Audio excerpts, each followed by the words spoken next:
वारकरी संप्रदायाचा खांब, वारकरी संप्रदायाचा आधार.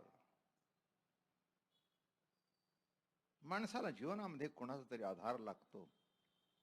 आधार असेल तर जीवनाला धार आहे, नाही तर जीवन बोथट आहे,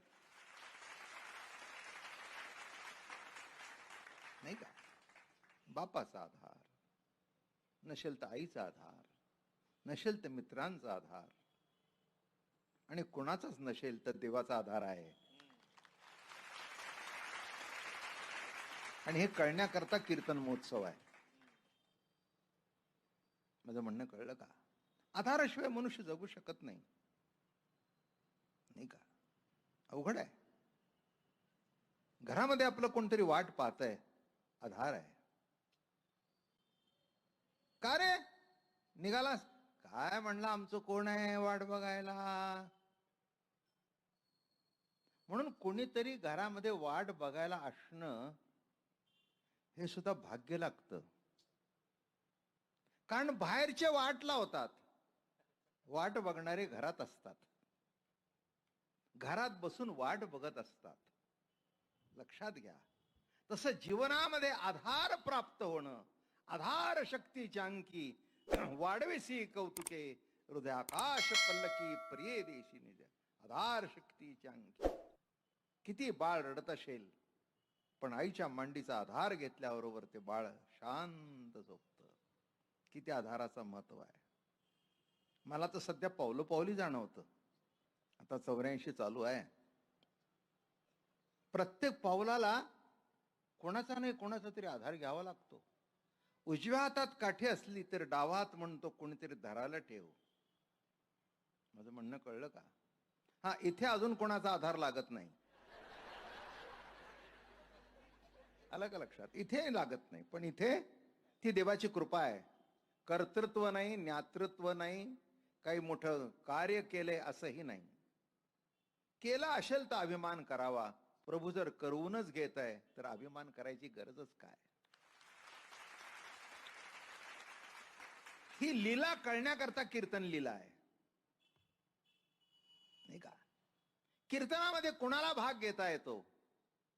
मनापासून ज्याची इच्छा असेल त्याला. आणि मनापासून नसेल तर या, कालांतराने तुमचं मन तिकडे इकडे ओढेल. कीर्तनातलं भजन, कीर्तनातलं नामस्मरण, नाही का? सहज मलाही घडतंय आणि तुम्हालाही घडतंय, नाही का? हा महत्वाचा भाग आहे. प्रभूचं नाम घेण्याने कीर्तनामध्ये काय होतं? साध्या व्यक्तीचं नाव घेतलं तर काय होतं, नाही का? शेक्सपियर जरी म्हणाला what is there in the name, पण इंग्लंडला गेल्यानंतर सगळे शेक्सपियरचं गाव बघून येतात, त्याचे टेबल बघून येतात, तो कसा लिहितो तो ते बघून येतात. किती वर्ष झाली जाऊन? आपण ज्ञानेश्वर महाराजांना जसं मानतो तसं इंग्रजी भाषे येणाऱ्याने शेक्सपियरला मानतात. इतकी उत्कृष्ट इंग्रजी त्याची. मग आता मला सांगा, नावात काय आहे? किंबहुना नावातच काहीतरी आहे, नाही का? नाव ऐकून तुम्ही कीर्तनाला आला.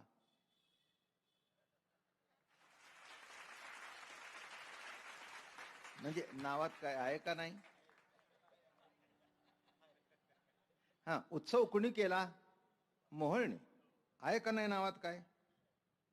नाही, म्हणजे मोहोळ या नावात काहीतरी मोहोळ आहे ना? मोह आहे ना? काय अहो, काहीतरी मोह आहे ना, असल्याशिवाय कसं घडतंय? घडू शकत नाही. काय हे लक्षात ठेवा की काहीतरी असावंच लागतं, नावामध्ये ताकद असावी लागते. काही काहीच्या नावामध्ये काहीच नसतं, हा भाग निराळा. पण काही काहीचे नाव असं आहे, घेतल्याबरोबर उद्धार. माऊलीचं नाव घ्या, जन्माचं कल्याण. जगद्गुरु तुकोबारायचं नाव घ्या, नाथ बाबांचं नाव घ्या. नुसतं नाव घेतलं तर जमतं.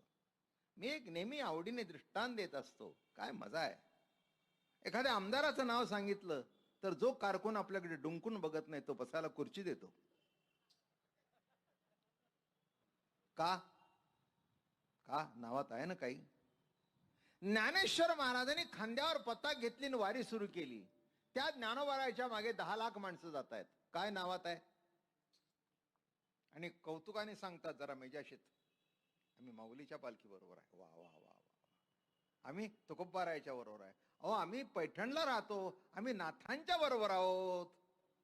बरोबर आहे, नाथांच्या बरोबर असणं महत्वाचं आहे. कारण अनाथाला सनाथ करणारा नाथ आहे. अनाथाला सनाथ करणारा नाथ आहे. सर्व समाज अनाथ होता. ना जगण्याचा अधिकार, ना संसाराचा अधिकार, ना परमार्थाचा अधिकार. पण माझे नाथ जन्माला आले.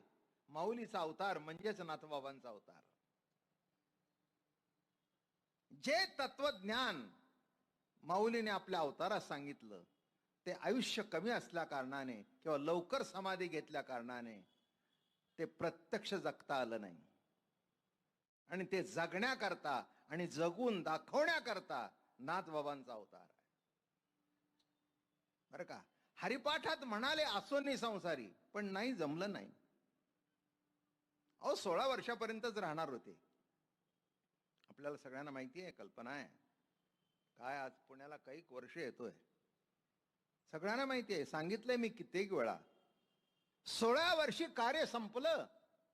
ज्ञानेश्वरी झाली, अमृतानुभव झाला, हरिपाठ झाला, सगळं सगळं सगळं संपलं. नाही म्हणले आता आम्ही जातो. जातो म्हटल्यानंतर निवृत्तीनाथाला दुःख झालं, काकांना दुःख झालं. मुक्ताई तांबरडा फोडून रडू लागली. ते म्हणले आता कशा करता राहायचं, नाही का, कीर्तनाला आहे तिथपर्यंत बसा, झाल्यावर उगीच बसून राहू नका. माणसं म्हणतील अहो झालं ना कीर्तन, जा ना आता आपल्या घरी.